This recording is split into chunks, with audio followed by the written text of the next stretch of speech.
Today we will be discussing leading and leadership development. A basic definition of leadership is someone who inspires others to accomplish a common goal. What personal characteristics and traits are associated with being a good leader? Initially, physical characteristics were said to be associated with being a good leader: height, weight, physical appearance. But according to certain personal traits among best leaders, those characteristics don't necessarily stand. More so traits as far as honesty, competency, forward-looking, inspiration, and credibility. Good evening, associates. Good evening. So today we'll be discussing leading and leadership development. Would you like to give us a basic definition of leadership, Jada? A basic definition of leadership could be described as the process of inspiring others to work hard and to accomplish important tasks. So given that definition, what are some of the personal traits and characteristics you think are associated with being a good leader? You would have to have honesty, number one.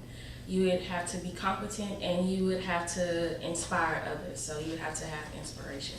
Oh wow, that's funny that you say that, because a comprehensive review conducted by Shelley Kirkpatrick and Edwin Locke associated personal traits of a successful leader as being having self-drive, self-confidence, motivation, and integrity. Also, CNN, they stated that traits that make up a good leader vary depending on organization, team, management, and work environment. So every leader has a particular style or leadership that is innate. Well, in Halliburton, we kind of have a leadership issue with the recent scandal. Have y'all heard about it? No. Tell us about it. One of our subsidiaries, KBR, which is Kellogg and Brown, were involved in a robbery with several, when I say several, I mean like 10 or 15 Nigerian leaders, ranging from year 1994 to about 2008. A good estimate of about $183 million Wow. was bribed within our company. So I would say that our company needs to work on honesty, and that we need to work on better team management, because I feel like if something like this happened, then our CEO, our head of the company, he's not competent and he's not honest. So I think that's something we need to work on. He doesn't have integrity. Well, initially, the great person theory stated that leaders have physical characteristics such as their height, weight, and physique, but that didn't determine them being a good leader. On the other hand, you have certain personal traits that common leaders, our best leaders, have had, such as integrity and motivation and self-confidence. Well, I've read that Fred Fiedler's leadership style says that leadership stems from a person's personality. So if you're a thief, then that's your personality. And I would say that our CEO, who is head of this, the KBR subsidiary, which is Stanley. His first name was Albert, last name was Stanley. He had a high risk relationship with his followers. So that means his followers were willing to do what he asked, and they were able to do what he asked. So that means he had a strong bond with them. Well, I'm glad you said that. I would like to add to what you just said about him having followers. It ties into the leader-member exchange theory. Excuse me, when I said followers, I meant workers too. It's the same thing. You can go ahead though. Okay. And dealing with that, they're involved with two distinct categories, such as the in-groups and the out-groups. Now, once you were talking about having honesty and how they have problems with that and teaming together with their members, dealing with that theory, we have the in-groups who are treated with more respect and attention. So they're like one of the leaders, people who they're like going to be close to them. So say, for example, it's like the right-hand man. Yes. So like if they have like the scandal that you talked about, they would be one of the people who would try to cover it up for them, since they're very close. to the hierarchy of the So would company. that be like a lawyer, like to cover it up?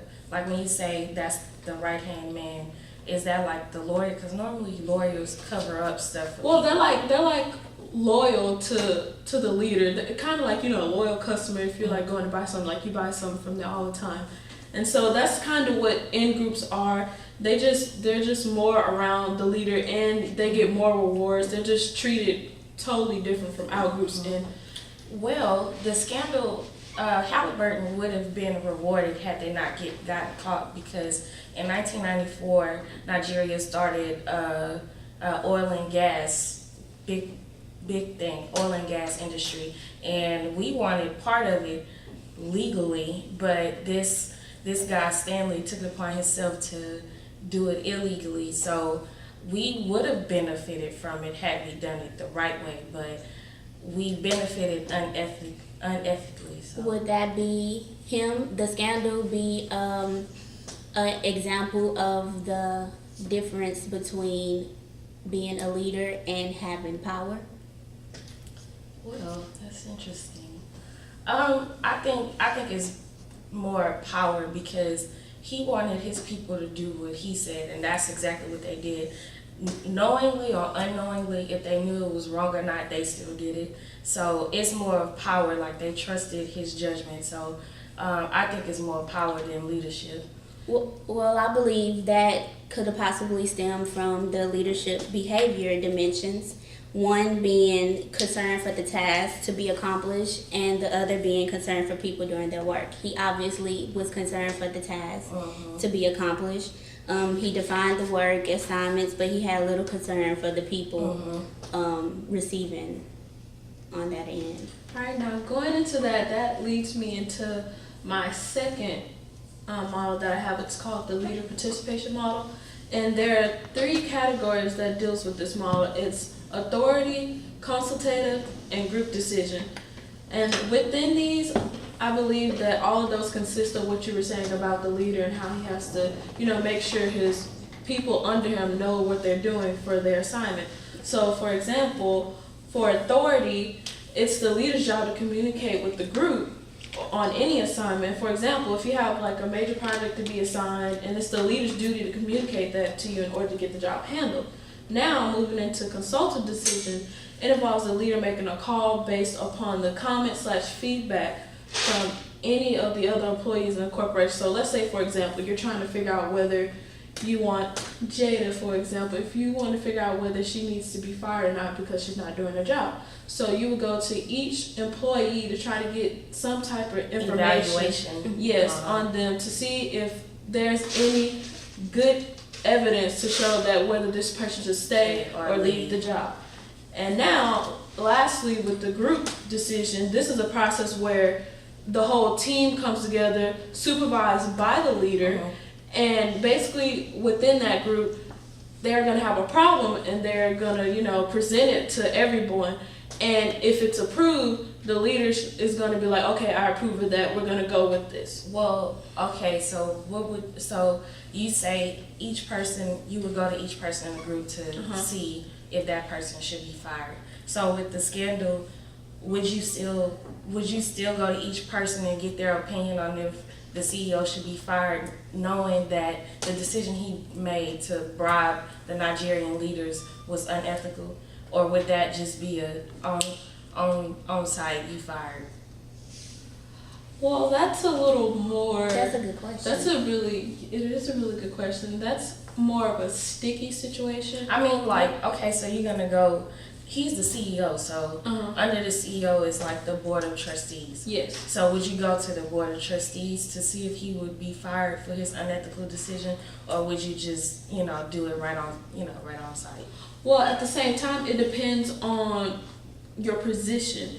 Because if you're lower than, you know, the CEO, like if you're not really in the in group, then you're kind of not going to have any power, not unless you band together with your employees or your associates. Yeah, but this is a subsidiary to Halliburton, so he's the CEO of an outside, like of a branch of Halliburton, so it's not like it's not like I'm just coming from the bottom of the barrel. I'm saying, would you get another CEO, like would you get the head CEO of Halliburton to just fire him, or would you go through the whole board of trustees and let them vote and everything else? Definitely. Well, I would definitely do that, or try to, figure it out more, get more information. As you can see, business meetings become very intense when talking about leadership and making decisions that will be the most beneficial to the greater good of the company. Thank you for listening.